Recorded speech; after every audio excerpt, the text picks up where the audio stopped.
رسول اللہ جب مصلی بندگی پہ آتے تھے تو آپ کا جسم کانپنے لگتا تھا، چہرہ متغیر ہو جاتا تھا اور آپ کے آواز میں کر پیدا ہو جاتا تھا۔ مولائے کائنات بھی جب مصلی پہ آتے تھے تو پورا وجود مبارک کے علی ابن ابی طالب یہ کانپتا تھا۔ کیوں؟ یہ خشوع کی علامت ہے۔ یہ امامان معصوم انبیاء کرام اور اولیاء الہی کا خشوع ہے۔ زہرا صدیقہ طاہرہ سلام اللہ علیہا کا بھی پورا وجود وہ کانپتا تھا جب مصلی بندگی پر۔ یہی تو بات میں نے عرض کرا کہ جب علی کے پاؤں میں تیر لگا، جب نکالا جاتا تو شدید درد ہوتا تھا، تو کہا گیا تاکہ علی کے پاؤں سے تیر اس وقت نکالا جائے کہ جب علی محو بندگی ہو جائے۔ کیوں؟ اس لیے کہ بندگی کی لذت میں علی اتنا غرق ہو جاتے ہیں کہ پھر یہاں کے تیر کے درد کا احساس نہیں ہوا۔ لہٰذا ہوا ایسے ہی کہ جب علی اللہ کی بندگی میں مصروف ہوئے تو پاؤں سے تیر نکال لیا گیا، لیکن احساس درد علی کو نہ ہوا، یہ درد ہوا۔ تو تاکہ ہمیں قرآن نے منع کیا، پھر اپنے چوتھے امام کی بندگی کو آپ کو بیان کیا تھا، کیا ایک ایک لفظ ہے کہ چوتھے امام جب بندگی کر رہے تھے، مصروف بندگی پروردگار تھے، تو اژدہا آیا، پائے اقدس کا انگوٹھے کو چبایا، فرق عبادت پیدا نہیں ہوا۔ بچہ کنویں میں گرا، خضوع و خشوع عبادت سید سجاد میں کوئی فرق نہیں پڑے۔ گھر میں آگ لگی مگر عبادت کے خضوع میں کوئی فرق نہیں ہوا۔ یعنی یہ کیا ہمیں سکھایا جا رہا ہے کہ ہم جب بندگی پہ آ رہے ہیں، بندگی کرنے کے لیے مصلی پر، تو ہمیں اس بات کا یقین رہنا چاہیے کہ جس پروردگار کی میں بندگی کر رہا ہوں وہ پروردگار ہمیں تمام تر مشکلات سے نجات دے گا۔ اور اگر ہمیں اس بات کا یقین نہیں ہے کہ جس کی میں بندگی کر رہا ہوں وہ میری مشکلات کو آسان فرمائے گا، وہ مجھے مصیبتوں سے نجات دے گا، تو اس کا مطلب یہ ہے کہ ہمارے کمزوری ایمان کی یہ دلیل ہے۔ ورنہ جب ایمان قوی ہوتا، مضبوط ہوتا کہ انسان کو اس بات کا یقین اور بھروسہ ہو جاتا کہ نہیں واقعی میں جس کی اطاعت کر رہا ہوں، جس سے میں بندگی کر رہا ہوں، وہ مجھے ساری پریشانیوں سے نجات دے گا۔ اب آئیے یہاں سے جو آج کی تازہ ترین گفتگو ہے اس سے متعلق ہوئی ہے، مولائے کائنات امیر المومنین علی ابن ابی طالب علیہ السلام نے جناب فضیل سے فرمایا، مولانا کمیل کیا ہوا؟ کہا کمیل شان عبادت یہ نہیں ہے، بس ترجمہ پڑھو کہ تم نماز پڑھ لو، تم روزے رکھ لو، تم صدقے دو، صرف عبادت اور بندگی کی شان صرف اور صرف یہ نہیں ہے کہ انسان نماز پڑھ لے، انسان روزے رکھ لے، انسان صدقہ دے دے رہے، بلکہ شان بندگی اور نماز اور عبادت کی شان و شوکت یہ ہے کہ آپ پاک دل سے عبادت کریں اللہ کی، اور آپ خضوع و خشوع کے ساتھ عبادت کریں اللہ کی، آپ مرضی الہی کے مطابق ہر وہ عمل انجام دیں جس میں اللہ کی رضا پوشیدہ ہو، اور آپ کوئی بھی عمل خیر کریں تو خضوع و خشوع کے ساتھ اسے انجام دیں۔ خضوع و خشوع کا تعلق کیا ہے؟ وہ دل سے، اگر جب تعلق دل سے ہوگا تو اس کے اثر جو کیا وہ ظاہر ہوں گے، ہاتھوں اور جوارح سے، یعنی ہاتھ سے بھی ظاہر ہوں گے، پاؤں بھی ظاہر ہوں گے، زبان سے بھی ظاہر ہوں گے، ہاتھ جوارح اس کو کہتے ہیں، ٹھیک ہے، کان سے ظاہر ہوں گے۔ ویسے آپ یہ ہم فلاں کو بہت چاہتے ہیں، محبت کہاں ہوتی ہے؟ ہاتھ میں نہیں ہوتی ہے، محبت دل میں ہوتی ہے، مگر دل کی محبت یہ اس کا اثر ظاہر کہاں ہوتا ہے؟ کبھی آنکھوں سے ہوگا، مصیبتوں کو سنا رو دیے، کبھی چہرے سے ہوگی، کوئی ان کو خوشی کی بات ہوئی، ہم بھی ان کی خوشی میں میرا بھی چہرہ کھل گیا، ان کے وقت کوئی مصیبت پڑی ہم بھی غمگین ہو گئے۔ تو میں نے کہ جو دل میں بات ہوتی ہے وہ چہرے سے اثر انداز ہوتی ہے۔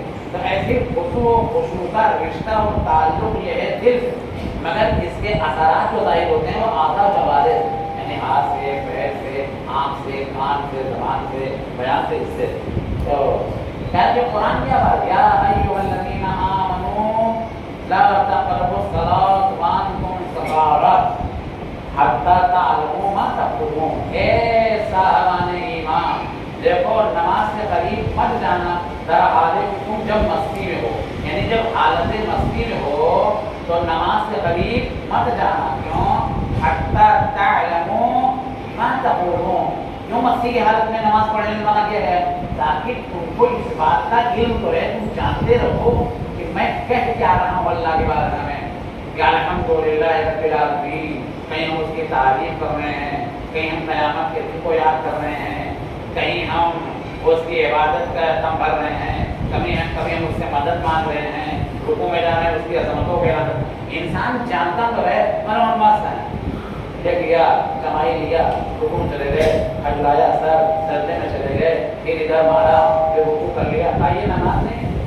میں نے کہا یہ ویڈیو دکھائی جائے گی نماز سے۔ سرکار دو عالم سب پر پیغمبر اسلام حضرت محمد مصطفیٰ صلی اللہ علیہ وسلم مسجد میں وارد، ویڈیو کا صلوات بھیجے محمد والے محمد۔ قرآن کیا کہہ رہا ہے؟ حالت مستی میں نماز نہ پڑھو، کیوں؟ تاکہ ہوش میں ہو، کوئی بات ہو، تاکہ تمہیں اس بات کا یقین تو ہو، تمہیں علم تو ہو تم کہہ کیا رہے ہو۔ رسول اللہ جب مسجد میں وارد ہوئے تو کیا دیکھا؟ ایک شخص اپنی داڑھی سے صلی رہا ہے۔ میں نے اشارہ اسی لیے کرتا ہوں، یہ آگے بات نہیں ہے، 14 صدی پہلے بھی ہوتا تو گئے تو دیکھا تو نماز پڑھا، داڑھی پھیلائے چلا رہا ہے، اب کتنا پورا بدن پھیل رہا ہے، نماز ہو رہی ہے سو۔ رسول اللہ نے کہا تو عربی والے میں پڑھ لو، تو وہاں پہ جب رسول اللہ نے دیکھا اس کو، ایک دن مسجد میں رسول اللہ صلی اللہ علیہ وسلم کا ایک شخص حالت نماز میں اپنی داڑھی سے کھیل رہا ہے۔ آپ نے فرمایا اما ان لو خشع قلبه لخشعت جوارحه، اگر اس کے دل میں، اس شخص کا دل خاشع ہوتا، اگر خشوع و خشوع اس نماز پڑھنے والے کے دل میں ہوتا تو یہ دل میں چھپا ہوا خشوع و خشوع اعضاء و جوارح سے نمودار ہوتا، یعنی پھر ہاتھ سے یا داڑھی سے نماز کی حالت میں نہ کھیلتا۔ اس کا مطلب یہ ہے نماز کو پڑھ رہا ہے مگر اس کے دل میں خشوع و خشوع نہیں ہے، لہذا خشوع و خشوع نہ دے، لہذا اپنی ساری بدلاتے ہیں، بدن بدلاتے ہیں، یا ادھر ادھر یعنی وہ پرہیز کرنا۔ میں نے سے پہلے بتایا تھا، اب ایک صاحب ان کی عادت ہے رکوع میں یا ان کے ساتھ ساری منزلیں ہیں، وہ میں اپنا کام کرتے رہتا نہیں، اس میں آپ کو نہیں کرنا۔ آپ سو رہے ہیں، نماز پڑھ رہے ہیں، اللہ کی بندگی کر رہے ہیں، قرآن کہہ رہا ہے نہ کرو، روایت کہہ رہی مت کرو، نماز آپ پڑھ رہے ہیں، ہوش میں آؤ، عبادت کرو، لا تقربوا الصلاۃ وانتم سکارى۔ اچھا نماز نہ پڑھنے والے یہاں تک آیت پڑھتے ہیں، یہ بھی ایک وہ لا نماز کیوں پڑھیں، یہ سب مذاق کے طور پر کہتے ہیں۔ لا تقربوا الصلاۃ قرآن میں نماز نہ قریب بچاؤ، یہیں تک روک جاتا ہے، پوری آیت پڑھو۔ لا تقربوا الصلاۃ وانتم سکارى، ہمارے یہاں واو کئی طرح کے ہوتے ہیں، واو عاطفیہ بھی ہوتے ہیں، واو مستانفہ بھی ہوتے ہیں، واو حالیہ بھی ہوتے ہیں۔ یہاں پر واو حالیہ نہ کے گرامر کے اعتبار سے یہاں پہ حالیہ کیا؟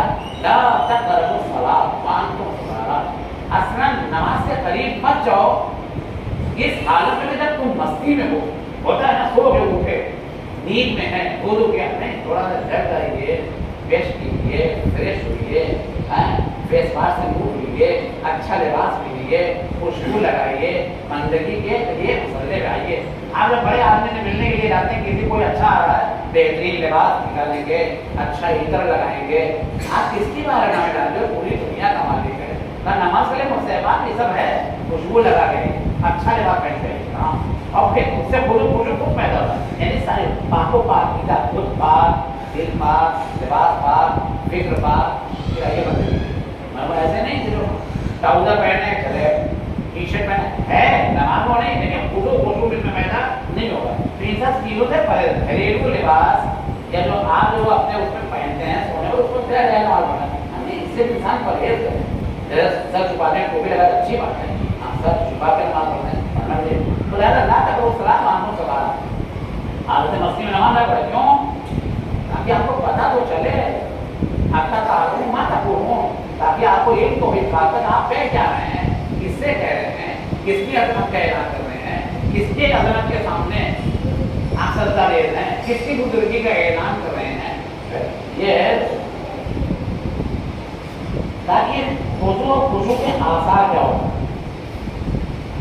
تاکہ خشوع و خشوع کا ایک اثر یہ ہوتا ہے کہ صبر و تحمل ہوتا ہے۔ ویسے بھی انسان کے اندر صبر کی طاقت زیادہ ہوتی ہے، ان اللہ مع الصابرین، قرآن میں اللہ صبر کرنے والوں کے ساتھ، صبر کرنے والا ہی کامیاب۔ صبر کرنے کی کئی ایک منزل، روزہ رکھنا ہے واجبات کی منزل میں صبر، گرمی کا زمانہ ہے، پیاس نہیں بڑھا، ہم صبر کیا ہے نا۔ ابھی قرآن کی آیت میں پڑھوں گا، کہ گناہ کرنے کا دل چاہ رہا ہے نہیں کر رہے, گناہ نہ کرنے کا صبر. ٹھنڈا کا زمانہ ہے, گرم بستر ہے, دل چھوڑنے نہیں کہہ رہا, شیطان پاؤں دبا رہا, وہ مجھے آرام سے ایسے وقت شیطانی آتا ہے, نہیں ہاتھ چھوڑیے, لاہور والا قوت الا باللہ کہہ کے شیطان کو بھگائیے, نماز پڑھنے آئیے. کیوں؟ گناہ نہ کرنے کا بھی صبر, نہ میرے کو نہ دیکھنے میں صبر, حرام نہ کھانے میں بھی صبر, صبر, مصیبت آ جائے صبر, پریشانی آ جائے صبر, امتحان کی سختیاں ہیں صبر, کاروبار نہیں چل رہا ہے صبر, پریشانیاں ہیں, صبر کی کئی ایک منزل ہے, مصیبتوں میں صبر, معصیت میں صبر, واجبات کو انجام دینے میں صبر, حرام سے پرہیز میں صبر. تو جیسے واجبات کو ادا کرنے میں صبر ہے ویسے ہی حرام سے بچنے میں صبر ہے. تاکہ صبر کرنا چاہیے, صبر کرنے والا ہی انسان کامیاب و کامران ہوتا ہے. ہمارے علم اطہار میں صلی اللہ علیہ وسلم نے کتنا صبر کیا, لوگ آتے تھے آپ کی شان میں جسارت کرتے تھے, وہ ساتھی یعنی وہ ہمارے امام جن کے ہاتھوں کا دھومن بھی جواہر بن گئے, جن کے ہاتھوں کے دھومن لالو جواہرات میں تبدیل ہو جائیں, وہ امام بھی اپنی شان میں اگر ان کی شان کو گستاخی کرتا ہے تو وہ یہ آیت پڑھتے ہوئے راستے بتاتے ہیں کہ والکاظمین الغیظ, کہ غصہ پگھلانے والے کیا ہوتا ہے, یہ خود پڑھ کے.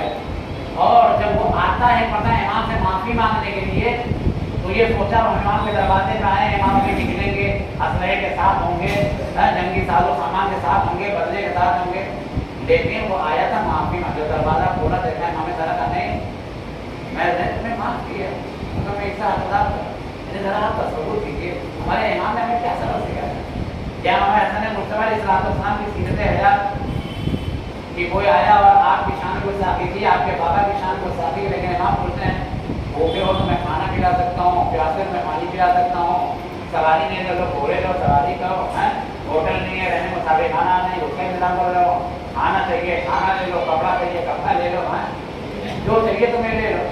ارے میں تو شام سے سبق سیکھ کے اتنا زیادہ آ جاتا ہے ان کے خلاف, ان کے بابا کے خلاف, یہاں تو بالکل اپوزٹ معاملہ ہے. یہ تو مجھ سے کہہ رہے ہیں کہ جو چاہیے تمہیں بتاؤ.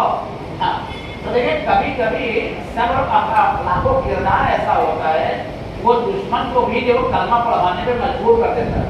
مجھے کا بس کرو, ایسی ہستی کوئی زمین پر نہیں ہے جیسے آپ کو, مجھے کلمہ پڑھائے. تو کلمہ تیر و تلوار سے نہیں پڑھوایا گیا, کلمہ اپنے اخلاق و کردار اور صبر و تحمل پڑھوایا گیا. تو یہ جو خضوع اور خشوع ہے یہ بندگی ہے, یہ خضوع و خشوع اپنی عبادتوں میں پیدا کریں گے, خیر و خیرات میں پیدا کریں گے. اس کا اثر کیا ہوگا؟ پہلا اثر ہوگا صبر اور تحمل. کوئی ہم کو برا بھلا کہنے جیسے کہہ رہا بہرے بن, کہنا پیٹ کرو بہرا, کان کرو بہرا, ہماری طرح نہ کرے کہنے کبھی تو کبھی اگر اس لائق ہے کہنا نہیں ہے تو پھر بھی اللہ استعمال کرو. امام نے یہی دیکھی ہے. تو لہٰذا صبر اور تحمل جس انسان کی زندگی میں ہے وہ کامیاب و کامیاب. تاکہ یا ایھا الذین واستعینوا یا ایھا الذین آمنوا استعینوا بالصبر والصلاۃ انھا لکبیرۃ الا علی الخاشعین. تاکہ تم مدد حاصل کرو نماز کے ذریعے سے والصبر اور روزے کے ذریعے. دیکھ رہے سب سے مراد ہے مفسرین نے کہا ہے روزہ, میں نے کہا تو نہیں, میں سب سے مراد ہے کیوں روزہ پورا صبر کا معاملہ ہے. چھوٹے چھوٹے بچوں کو دیکھتے ہیں روزہ رکھتے ہیں, سب مائیں کہلاتی ہیں, بیٹے بس ابھی 2 گھنٹے میں شام ہو جائے گی, آدھے گھنٹے میں سورج غروب ہو جائے گا, بس ابھی وہ یہ کھلائیں گے تمہیں, وہ بھی دیں گے. کیوں؟